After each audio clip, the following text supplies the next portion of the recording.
What up, what up? It's Jack, aka Just a Cunt here, and today I wanted to talk about what are, in my opinion, the most satisfying UFC fights in each and every weight division. Now, this is not meant to be any factual. Not supposed to be. This is objectively the most cohesive and enjoyable fight in each event. It's not meant to be that, right? Simply put, it is nothing more than fights that I look back on and I'm just happy with. I'm just overall satisfied with. Anyway, with that being said, let's get into it. Starting off, Brandon Moreno versus Deiveson Figueredo won the first fight. In my opinion, all the other fights don't really compare to the first fight, at least in terms of enjoyability. Obviously, the second fight, Moreno got an unexpected easy win. The third fight, Figueredo got a close competitive win. Fourth fight doesn't count, did it happen? But nonetheless, we can still appreciate all the fights. But in my opinion, the first one's by far the best. This is really just peak.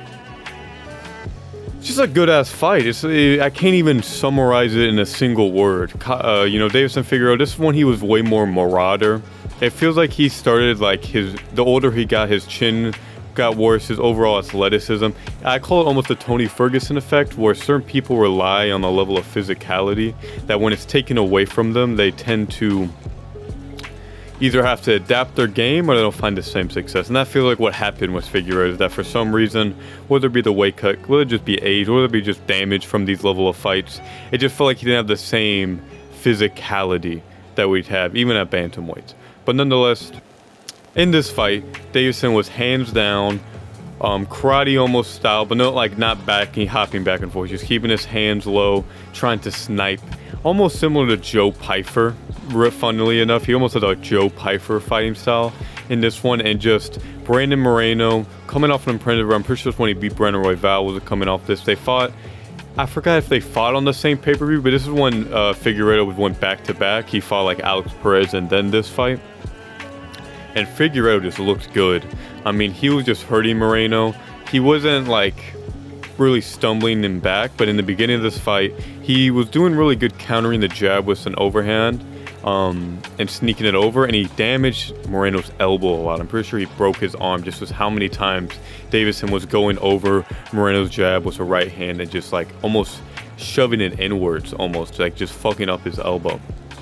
And overall in this fight, the uppercuts, the jabs, everything from Figueredo, very fun. And then Moreno, he's glazed by the commentator. The commentator pissed me off. Kind of one of those things that ruins this fight some ways if I have to listen to commentary, is that anytime Moreno landed anything, Joe Rogan would go crazy. Ow! Ow! Every single time. Just couldn't let anything slide. So that was kind of annoying. But besides that, Moreno also, don't get me wrong, looked great in this fight. Really good boxing. Very,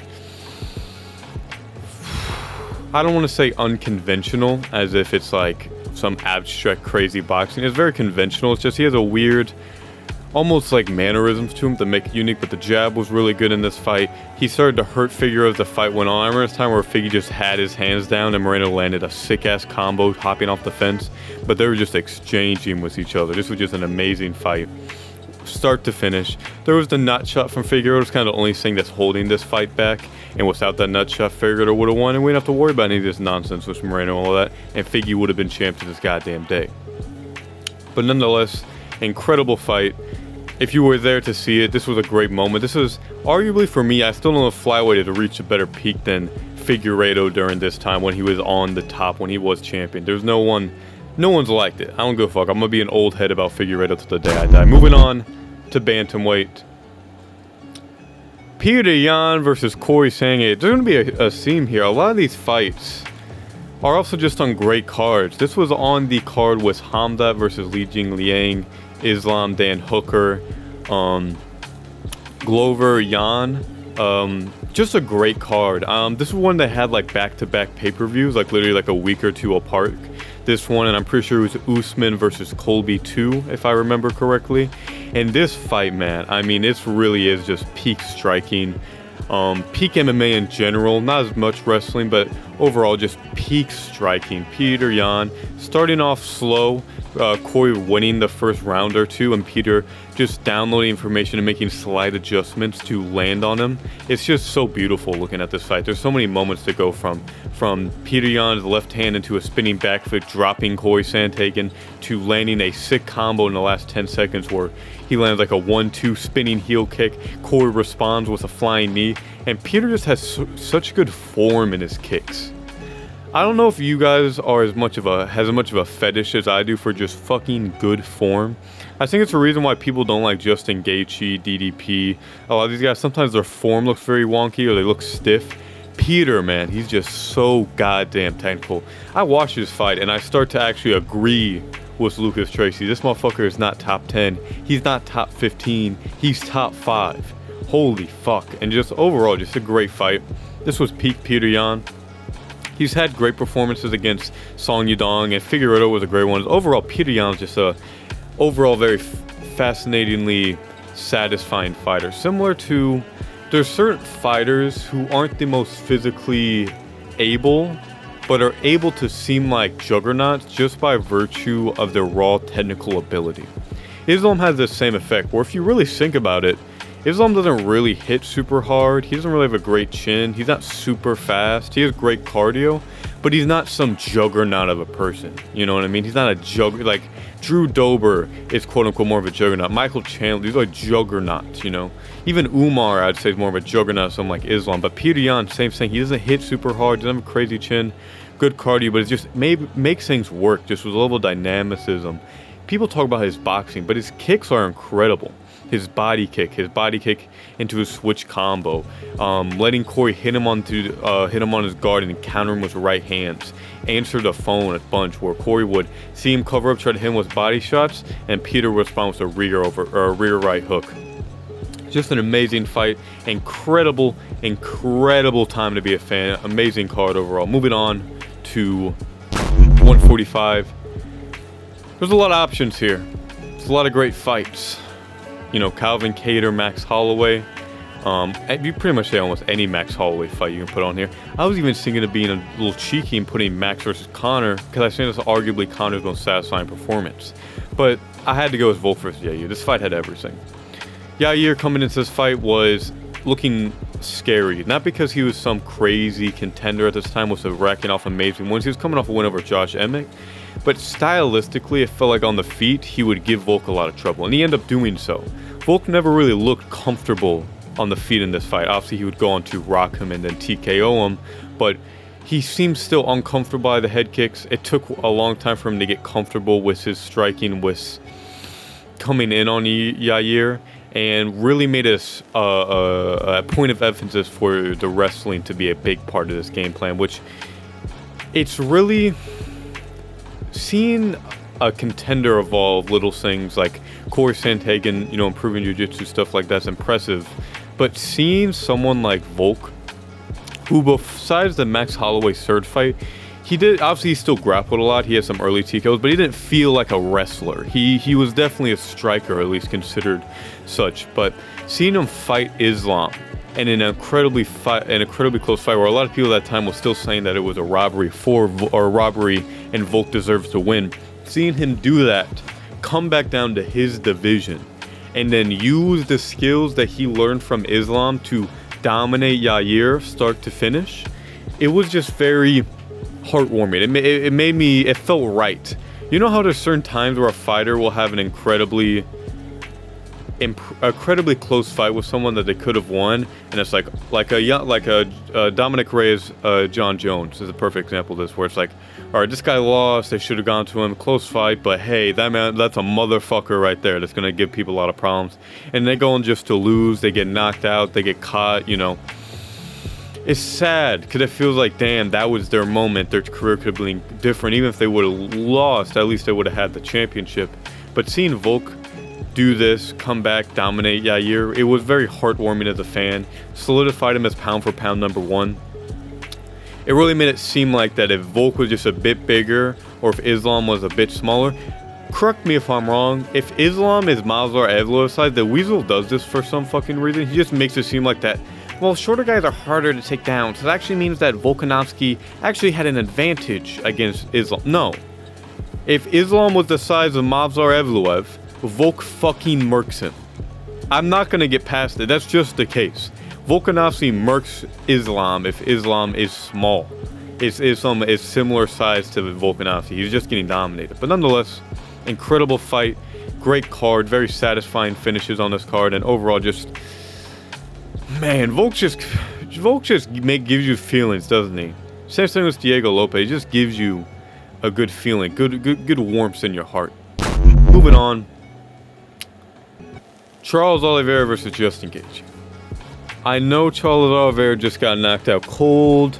I know there's a lot of people like Kenny Okoye that's been like, Actually, when Islam Makhachev beat Oliveira and all the Oliveira tards had to eat it, it was so funny. I know that's what Kenny Okoye would say because he has no fucking fun and he thinks he's so fucking cool for just not liking cool fighters or whatever the fuck. Cowabunga, dude. Shut the fuck up. Charles Oliveira, peak. Justin Gaethje, peak. You want to know why? And I'm never going to let this narrative die. Justin Gaethje would not shut the fuck up about Charles Oliveira. Charles Oliveira's a quitter, dude. Charles Oliveira's a quitter. Charles Oliveira, when you're born a quitter, you're always a quitter. I see a quitter in their hearts, and if you quit once, you're always a quitter no matter what. And then this little bitch, this little pussy, Charles Oliveira walks in there, gets in his fucking face, grabs him by the scruff of the neck and slaps the nose off of him.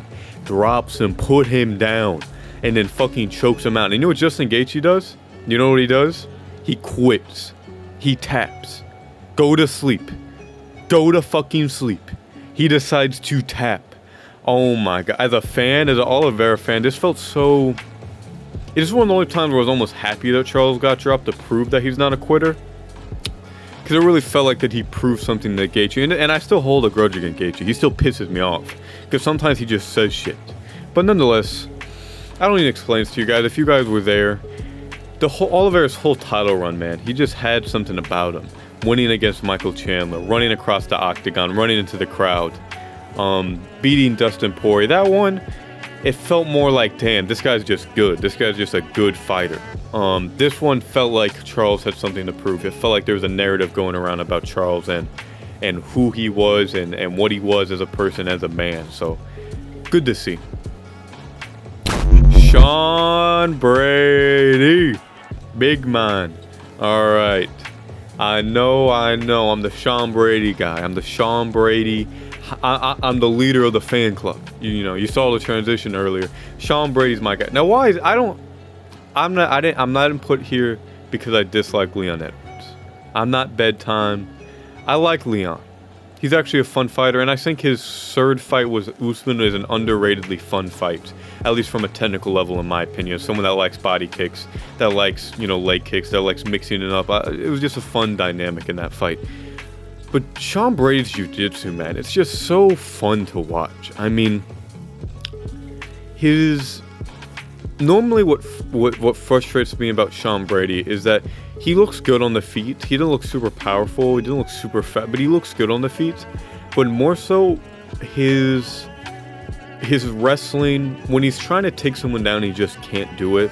Like against Michael Chiesa, it makes him look really bad when he does. But the second he gets someone on the ground, man, there's no one better to watch than Sean Brady, in my opinion. Just the transitions, the ability to dominate, you almost forget this because wrestlers for a while seemed so dominant that it seemed like why even train jiu-jitsu. But sometimes you watch wrestlers on the ground, like Kelvin Gastelum, for example, or what's another good... DC. DC is an underrated example. You see him do these crazy throws, single leg, drop him off the back, fireman's carry, crazy takedowns. But when you see him get on the ground, it's just kind of Nothing too crazy, kind of gets there, tries to find the back, chills in half guard, just kind of relaxes there. Usman takes you down, just kind of lays on top of you, laying some shot. But seeing someone who's super active, fighting for submissions, fighting Kimuras, fighting, just getting the back, just ground and pound, just seeing this performance. If I was Leon Edwards, I'd kill myself. I'd just kill myself because there's something about that seems so... It's the same thing with Hamza. It feels so immoralizing to have someone just fucking not able to get off you, at least on the feet, right? If someone's like if Max Holloway is just Marauder maxing you, coming forward, exhausting you, at least you get like 1 or 2 seconds in between each punch to like breathe for a second. Or when you have someone literally just laying on you, you're just carrying a weight for 25 minutes, and just overall it just seems so fucking demoralizing. But nonetheless, Sean Brady in this fight, man. That mounted guillotine was so sexy, bro. I love a mounted guillotine. This and the Luke Rockhold one against Michael Bisping, it's such a bruceless submission that I wish more fighters would go for. It's such a brutal submission, in my opinion. Just basically almost ripping their head off. It's such like a dominant submission that normally a guillotine is reserved for people that can't wrestle and can't get the game to the ground, so they have to jump for it.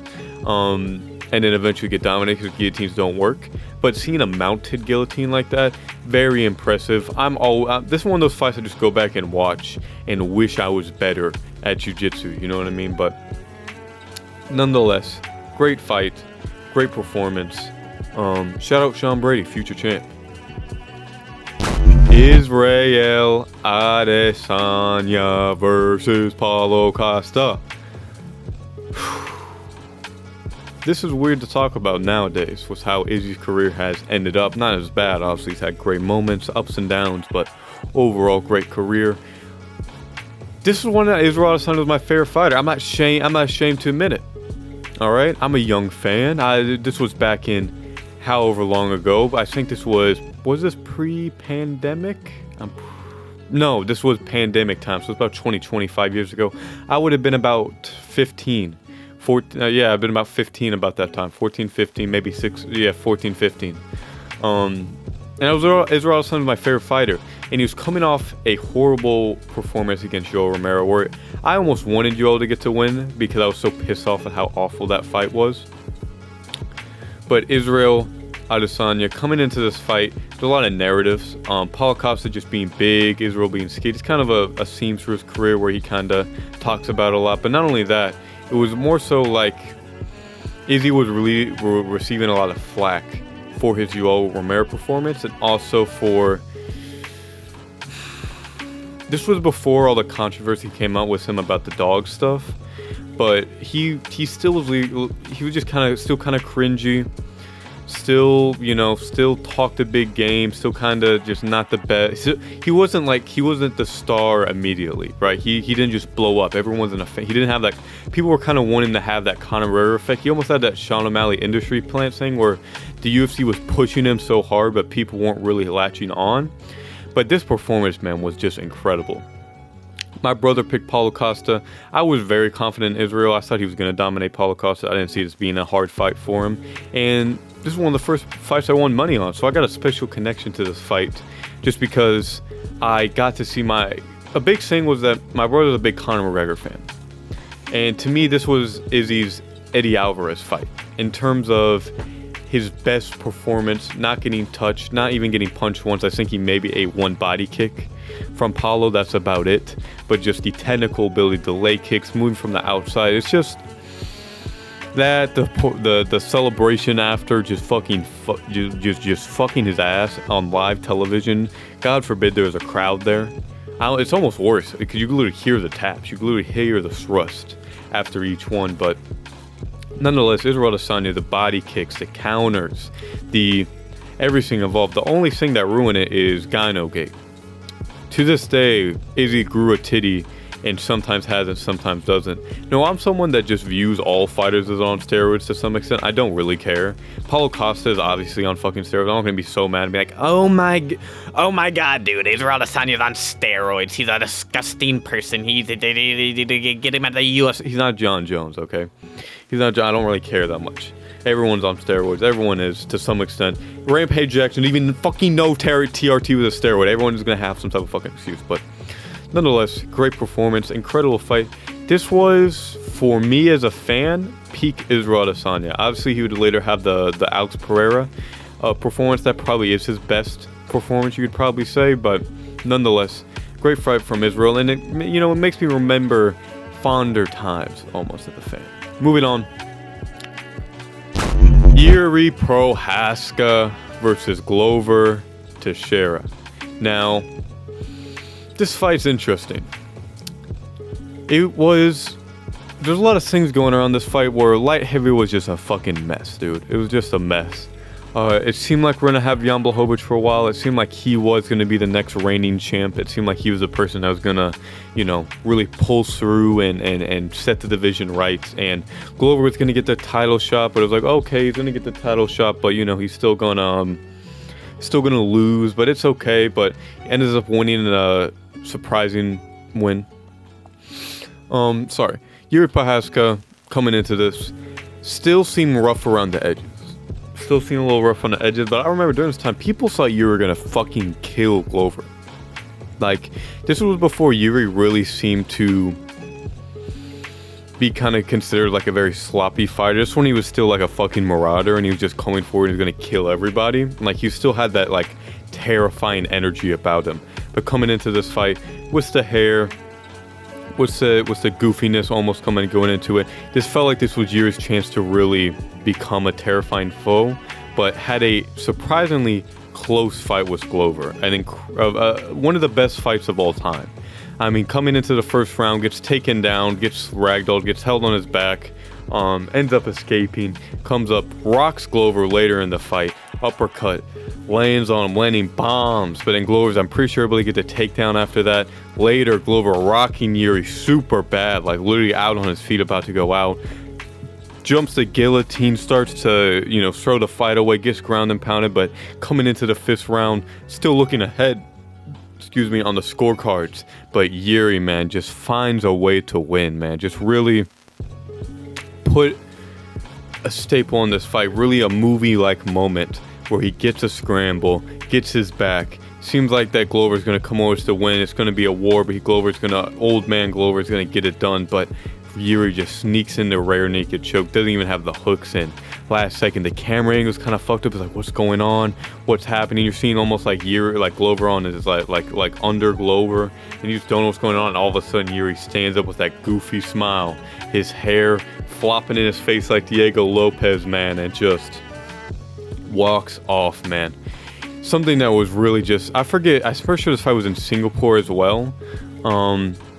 I think, correct me if I'm wrong, this was Weili Zhang versus Joanna Jędrzejczyk 2, where she got the spinning back KO. It was a pretty wild night overall, where crazy shit was happening. It was kind of a card that just didn't seem the best, that people were kind of not really into too much, but really showed off and performed. Also, tell me if you guys have noticed this. Do you guys ever remember, or do you ever look at UFC fights with different lighting than the others? Didn't this have like a unique lighting? I don't know if you guys notice this. Maybe I'm just autistic, but like when I think about like an Usman fight against Colby, it seems like more blue. But when I think of this fight, it seems more like yellowy. Let me know if y'all think about that ever in the comments. But nonetheless, incredible fight. Just a perfect example of martial arts, and something you could show to any person. It'll kind of be a good parameter test to see if they're a fan of the sport. If they don't like this fight, they're just not going to like MMA. Moving on to the heavyweight division. This is a little controversial, but I'm going to go with Sirroan versus Tai Tuivasa. I'm not afraid to say it. Sirroan is a sick fucking fighter to watch. I do not care. Everyone was saying this guy was going to become heavyweight GOAT before he lost to John Jones. Before he fought Francis, even after Francis, everyone was like, Sirrogan's the greatest heavyweight to ever touch the fucking earth because of how fucking good his striking is. Does he have some stinkers? Yes. Was the fucking, well, holy fuck, I can't even remember it. Was the Rosenstrike fight the best? Hell no.